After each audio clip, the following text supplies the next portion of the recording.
Hey, it's Jen, and this time I'm talking about how to kind of use your own feelings to do some detective work. The reason you would want to have this information is because it's so useful. Like, how much time do we spend trying to change how others feel? How much time do we spend trying to change how we're acting, trying to change how we're feeling, and actually have no idea where to start, or just like doing random things, trying to figure people out, trying to figure ourselves out, or maybe we don't even take the time, we're just reacting. Like, this just doesn't help us show up as our best selves. If we want to deliberately be compassionate people, strong people that show up in a certain way, then we need to be deliberate about how we're interacting. But sometimes people are a little bit baffling. So we're going to use some of the things that we know the brain does to our advantage to do a little backdoor. All right. So we know this about people is that they tend to mirror. We've all like had that experience where we're yawning because someone else started it. And a lot of times when someone is stressed, our own stress level goes up. Sometimes when someone is really angry, we start getting angry, sadness, like we have this mirroring response.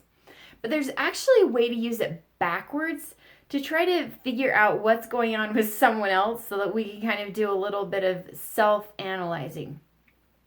So I noticed this phenomenon. I'll give you an example. And I actually do some really good things. I share a lot of my mistakes with you guys, but hey, this is me. This is just me. I'm okay with that. I hope you're okay with it too. But okay, so this guy had done something, in my opinion, that was just despicable. And I felt, after the whole thing went down, I felt embarrassed and I felt ashamed. And I didn't much like that feeling, you guys.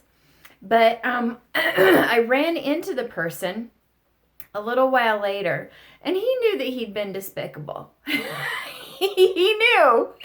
Okay? And so as soon as he saw me, he looks down to pretend like he hadn't.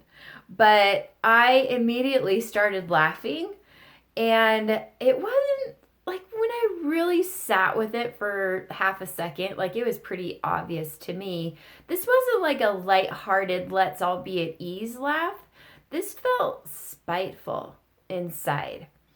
And I thought, and I said, Jen, what is that all about, love? Now, I want to just point something out in this process that I'm using here is, okay, shame's at the party sometimes, but I'm not going to let it serve me, because what it serves me ends up being I start feeling a certain way. I start feeling ashamed. I start acting like I'm going to hide, or I go on the defensive, and those never take me the direction that I want to go, which is I want to be a compassionate person. I want to be able to love anyone I'm in a room with, no matter how despicable. Okay? Doesn't mean that we're going to hang out, but it means that I get to feel comfortable with whoever's around me because of my abilities, not because of their lack, in my opinion. Their lack, in my opinion, because I believe that everyone is whole and worthy of love. Okay, so no shame here. I had to look at it and say, Jen, what was that about? And the more I thought about it, I thought, well, I wanted him to feel something. I wanted him to feel ashamed and embarrassed. And then a light bulb went on. I was doing the opposite of mirroring. I was reacting and trying to make him experience what I thought he was trying to make me experience. Misery loves company, right? And so in that way, I was able to kind of figure out what my brain was doing. And then I have an option to be deliberate. Is that something I want to choose? Is that really the way I want to show up?